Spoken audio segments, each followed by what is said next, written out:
What is up, my fellow YouTubers? It's your boy Han. Welcome back to another video. Today, guys, we're looking at one of the new figures from the Bandai Movie Monster Series line called Posing. And I mentioned in my last video wanting the Invasion of Astro-Monsters, Godzilla 1965. Now, they announced this during Godzilla Day. They have this one and a sweeping tail version from -1 Godzilla. Obviously, I went with the 65 because I don't have one in my collection. That, and this is one of the most iconic poses that Godzilla does throughout the whole franchise. And I picked this up at Beast of the East. I'll link them below. It's still available. And without further ado, let's go ahead and get a closer look.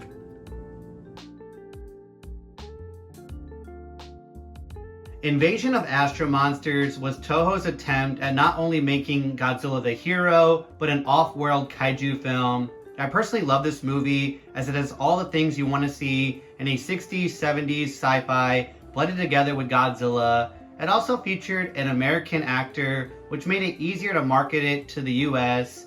At one point, the Zillions, which are the aliens of the movie, capture Rodan and Godzilla to fight off Ghidorah, or at least that's what they say they want to do with them. Then Godzilla does a happy dance as Ghidorah flies away. Starting off at the head, you see quite a difference from the serious look of Masu Goji to a more kid-friendlier Godzilla with 65. The face is more rounded. There's a touch of orange with black pupils for the eyes. Godzilla just got done beating the crap out of Ghidorah, so he has a huge smile. His teeth are all individually sculpted and painted white, along with the inside of the mouth being that maroon color that we're used to getting with the Godzillas. Taking a look at the tag, there's a nice good purple border around the frame. Godzilla 1965 with a shot of Godzilla doing what I call the victory dance on Planet X. There's a Golden Godzilla 2025 sticker in the corner. I use a card protector on all of my Bandais to keep them on the figures. If you don't, you can rip it off and put it in like a binder. For articulation, the only things that rotate are the arms. They go back and forth. And then the legs can swivel 360. You got the tree bark detail that we got with 64. The fingers and toe claws are that yellowish bone color. Since Godzilla, his legs are posed, there is this stand from Planet X of a bunch of rocks that he's just kind of leaning on. And that works well to kind of levitate him from the ground and give him this awesome look.